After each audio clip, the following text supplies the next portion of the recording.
So I'm going to hit record now, as we'll save this for anybody who is attending. We'll get you the recording after if you want to share it. And then for all the people not attending, welcome. We'll make sure we get that recording as well. So next 30 minutes, we are going to dive into our curriculum instruction product, which is the new acquisition through PowerSchool. We are very excited about it, formerly known as Chalk.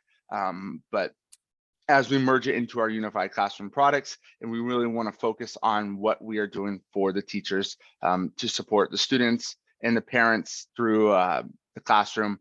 We blended it with our classroom products in Unified Classroom, which is also made up of Schoology LMS, Performance Matters, Assessment, Advanced Reporting, our Special Programs tool, and then Kickboard, our behavior tutor. So again, all those are focused on the student. So in this one, in the next 30 minutes, Joe is going to highlight where curriculum mapping allows you to start when you track standards and you want to create your curriculum, all the way to what your day-to-day lesson plans are. And then at the very end, how you can go back and review that data to see if you are really taking those standards in that curriculum and using it effectively within the classroom. So we have a few polls we're going to do just to kind of gauge you guys, make sure you're paying attention, but also see what's going on out there. So I'll let Mallory kick off the first poll, and then we'll jump into the second part. All right, I just sent out our first poll, and the question is, where do you currently house or access your curriculum maps? 3-ring binders or folders, Google Drive, Office 365 or SharePoint, intranet, another platform, or I don't know. I'll give you guys a moment to fill that out. All right, lots of Google Drive, and that's pretty common from what we see. Obviously, Google is a great product. They make it very affordable or accessible, I should say. And what's great about curriculum and instruction is our Google integration. So Joe will highlight that when we get to that part. We'll give it one more minute. Oh, looks like we got everybody almost. So anybody else? Perfect. All right. Thanks on that, you guys. Appreciate it. So again, as you can see on the screen, curriculum can be very confusing, or there's a lot going on. Sometimes you're using paper and Google. Sometimes you don't even have a process in place. You're really trying to organize how you take, your lesson plans with your curriculum, vertical alignment, as well as a centralized platform to be able to collaborate. So that's really where this program starts to take place and really will help you guys out as an organization. So I'm going to kick it over to Joe. He's going to do a quick introduction. We're going to do one more poll, and then we're going to dive right into the demo. All right, thanks. So as we get going here, just kind of an idea of what you can expect to see when we take a look at Unified Classroom curriculum and instruction. One of the things that's most important is being able to have that collaboration. So really being able to get those siloed teams that in those complex maps that you might be looking at today and unify it into one place. A couple different ways that we do that is by allowing you to be able to create those units of instruction, map out your curriculum, and then analyze and find any gaps. So being able to see what the utilization is, the intended use versus the operational use of those tools and those maps that you're setting up. Additionally, with the collaboration piece, centralizing all of your resources, being able to have version tracking, so being able to go back in time, see what you've created in the past, use that and bring that forward, and then compare that year over year to make sure that you have that alignment. You'll be able to do real time and co-editing. So whether you're sitting in the same room, all working on it together, or if it's maybe a professional development day and you're doing it from home and you're just jumping on a Zoom or an online meeting, you'll be able to see who's actually working on what and then share that out with your colleagues. With the standards, you can align this with not only your national and state standards, but also any standards that you're building within your own school. So if you have department-specific standards, grade level standards, building kind of standards, that can align as well, and you can use them in conjunction with each other. For the lesson planning, just making sure that you have that vertical and horizontal alignment, so tracking from grade to grade, as well within an entire cohort of students. So if you're looking at all of 6th grade and you want to have a comparison for their social and emotional learning, for example, you can see where those target competencies are being placed, making sure everybody's on pace, not getting too far ahead or too far behind. and allow for things like feedback and coaching to see what's working, what's not working, and get ideas of how you might adjust that to fit in your classroom. Awesome. All Thank right. you, Joe, on that. We're going to kick it over to the second question, Mallory. All right, we're going to send our second question right now. So the question is, what are the biggest gaps with curriculum and lesson planning? Outdated systems that need to be digitized, independent lesson planning that lacks checks and balances. Our lessons are not aligned with the curriculum map. We don't currently use curriculum map, but it is a goal, or something else.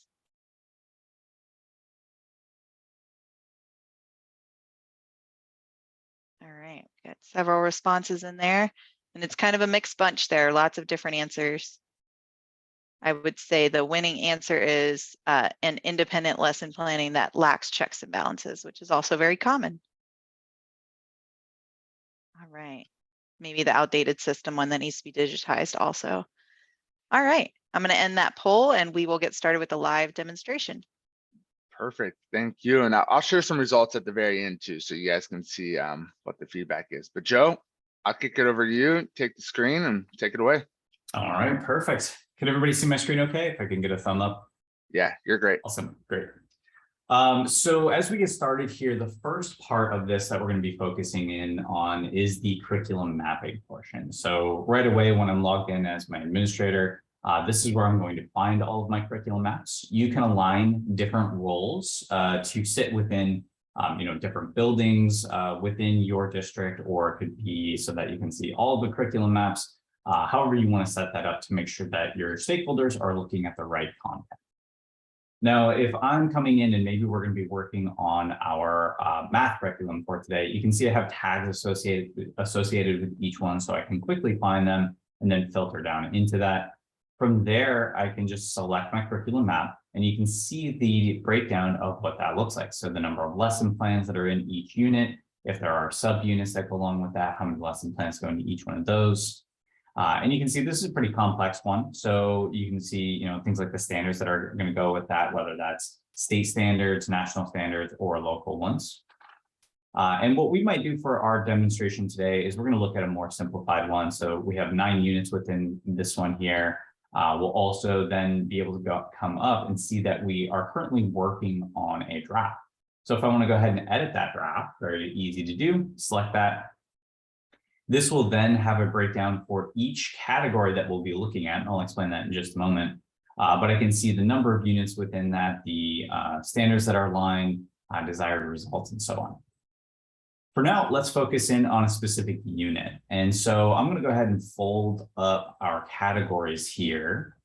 And the reason we do that is these categories are configured to align with your process. So you can change the names on them, you can add more, remove them. You can call them whatever you'd like. So some schools, they might say assessment evidence, other ones say evidence of learning. You can change that. So it's completely up to you. As we take a look more closely at this, I can see which standards are aligned for our schools, quickly and easily be able to add or remove standards that are in there just by doing that. Or if I'm searching for a specific standard, maybe we're going to be working on division. So I might say divide, and then I'm going to add my last standard in there to make sure that it's aligned, or maybe remove one that we're not going to use anymore. And so if we're moving on and maybe go into our desired results category and we want to make some changes, this is where I'll actually be able to see in real time who's working on this with me. From there, if I need to make any adjustments, of course, I have that text editor. I have the tools up at the top, which are going to be very similar to Google if you're using that currently, to insert images, have videos, tables, link to outside content, and so on. Now we saw where I could have the standards for the map as a whole, but you can also have this for individual sections or portions of your map. So within this goals section, maybe I'm going to add some more standards. Again, maybe search for division. And then I want to add a couple standards that are going to go along with those goals. I could then save that, or in this case, I'm just going to cancel out. And also being able to upload files directly. So if you are coming from a different curriculum map, maybe something that's a little bit more siloed, and your teachers want to share content that they've already made, they'd be able to do that directly here or through their Google Drive. So any of that content you've already made, you're not going to lose any of that. Now, when we're looking at this and maybe trying to get feedback and kind of working on this and collaborating, even if we're not in the same room, we can leave messages for each other. We can leave issues here. You can see I have an option to resolve an issue, reply to comments, and so on right from here. But additionally, we can also track and make sure that everything is getting utilized to the best of its ability. So if I'm looking at maybe these standards and I want to filter this down a little bit, let's just look at our standards and assessment evidence. I can see where those standards are being used, which units. And then I can also look at this and filter by standards in use. Also, probably more importantly, which standards are not being used. So if I want to go through and select a particular group of standards, I can see that it's not being represented within our curriculum map. And so that might be an area where I want to go back and add this particular standard to my curriculum map to make sure it's being utilized. Tracking our pacing guide, so making sure that we're on pace and keeping this in line with when we want to have this completed by. If we do need to make any adjustments to that, so right now I have it set for the 22nd, maybe we're going to move that out until the 24th, and that will move our pacing guide, accommodating or adjusting for any holidays. This aligns with your school schedule. Now, in addition to that, we do have some analytics tools, and that will just track to make sure and see how far behind your teachers are getting ahead of that pacing guide. But that would be something that we maybe look at in a more detailed, in-depth demo specific to your school's needs. Other important things we can do with our curriculum maps would be having a comparative analysis. So if I just want to maybe select one of my curriculum maps here, and we're going to compare that vertically, so checking that against other grade levels as our students progress. So I'm going to select 2nd, 3rd, and 4th grade. From here, what I can see is that comparison, so seeing how that tracks across time, but also I can search for particular criteria. So if I'm looking for a standard that I want to focus in on, I can see that there are 10 matching standards that align with that. And then I can see each unit and lesson plan where that matches up. Additionally, instead of looking at this maybe from grade to grade, maybe you're looking at an individual grade, but you want to select multiple versions. So we could have a comparison of different versions of this same curriculum map. Or maybe we're tracking this, social emotional learning, and we're tracking and looking at all of our different homerooms to make sure that those standards are being aligned. So once we have that in place, that's going to take us over to our plan board. So this is going to be your teacher's daily planner. We can go in and we'll do our week view here. So I can plan for the upcoming week. From here, I can choose from templates. So you can have templated versions where it kind of helps the teacher get started, and then they just fill in their content. They can also add content from the curriculum maps that we just created. That's kind of the main purpose there, is to make it as easy as possible for them. So if I'm in my math class today and we're aligning this with Unit 2 this week, I could then select that and then go to my unit content. Here are all of those same categories that we saw earlier. Remember, the ones that we can change and configure to align with your process. And then I can add content right from this. So if I want to add this in as my goal, maybe we're going to add an assessment within here. I have a couple options when I'm looking at my assessment evidence aligned with some different standards. We'll put that at the bottom of the lesson. And I think that's a good start there. Now, of course, I could tailor this down to fit my specific class need, but you can see some of the standards that are aligned. If I want to align different standards, content, whether that's direct file or something from my Google Drive, maybe I've built something out in Schoology ahead of time and I want to link that assessment in there. But once I'm done, I'll be able to share this. I can share this with resources within my own school. So this could be a grade level, department, maybe a specific teacher. And then that way they can pull it into their own lesson plan. So that means that we can share that content, make sure everybody's on the same page. We can also share this publicly. So if you want your families to be able to see what we're going to be working on any given day, that can be at the classroom level, as we see here, for a specific day. It can also be for the entire curriculum map as a whole, so you can share that out with the community. Then from there, when I'm actually sharing this with my students, I can share it directly to Google Classroom, so they'll be able to access the content or right into Schoology from within here. So for example, I'm going to share this out. add that to my materials, select my folder.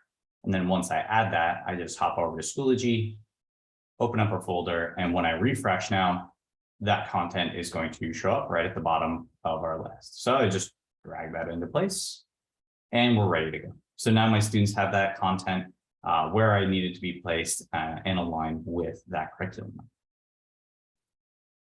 Now, if we do need to make any adjustments, so if we need to shift this a day forward or a day back, we're getting ahead or behind, being able to do that, and then aligning this if I want to, maybe with that template that I was talking about earlier, we could do that as well from here. So that's just kind of a high level overview. In a longer demonstration, we'd also, excuse me, we'd also talk about some of the administrative capabilities. So making sure that this aligns with your schedule, the standards that are being tracked, some more of the reporting. But for today's lesson, we just wanted to kind of focus in on that high level view and make sure that it can accommodate needs. So with that, I'll turn it back over to you, Lucas. Perfect. Thanks, Joe. I appreciate it. And again, we just wanted to do a quick introduction for everybody. Really get you an idea of what curriculum or unified classroom curriculum instruction had to offer. There's a lot more to it, but we also know you're very busy. So for anybody, I posted in the chat too, for anybody who joined late, we'll make sure we get this recording over to you after, as we have recorded from the beginning. That way, if you have any questions, you can let us know. You guys can't see my screen, correct? All right, perfect. So we're going to wrap it up with one more poll question. We should be able to get you guys out about 5 minutes early, probably. Just so you know, on the map, this is the territory breakdown that I mentioned in the beginning between the four of us that support the United States and Canada. Tasha is in the blue, the Western and Mountain States. Myself, Lucas, is in the central and I guess teal color, as well as Canada. Mallory is in the Northeast with the yellow states. And then last but not least, Brian Allen is in the South. Brian also supports Texas. My Photoshop skills are not as good and I could not figure that out. So apologize for that. But Texas should be green on this map. So Mallory, I'll kick it over to you. Sorry for the last question and then we'll wrap it up. Yep. And if you're an international school or district, we'll get you in touch with your account manager as well. So for our last poll, I'm sending that out now.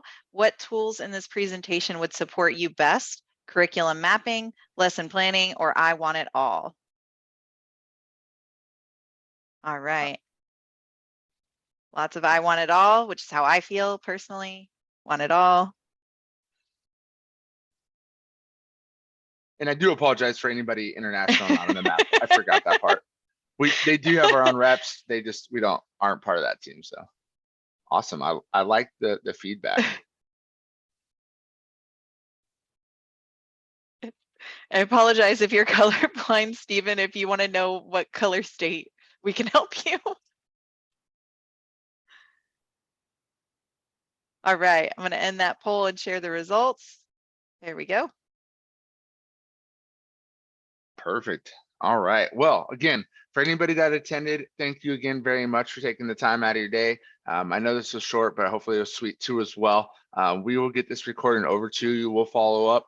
If you guys have any further questions, or if you want to do a full-length demo with us and Joe, please let us know and we can get that scheduled too as well. Or if you have any questions on pricing, implementation, how this works, how it integrates with either Schoology or Google, all of that we'll be happy to answer. So again, looks like we got more than 5 minutes back. Thank you, everybody. Enjoy the rest of your day, and that's all we have for you.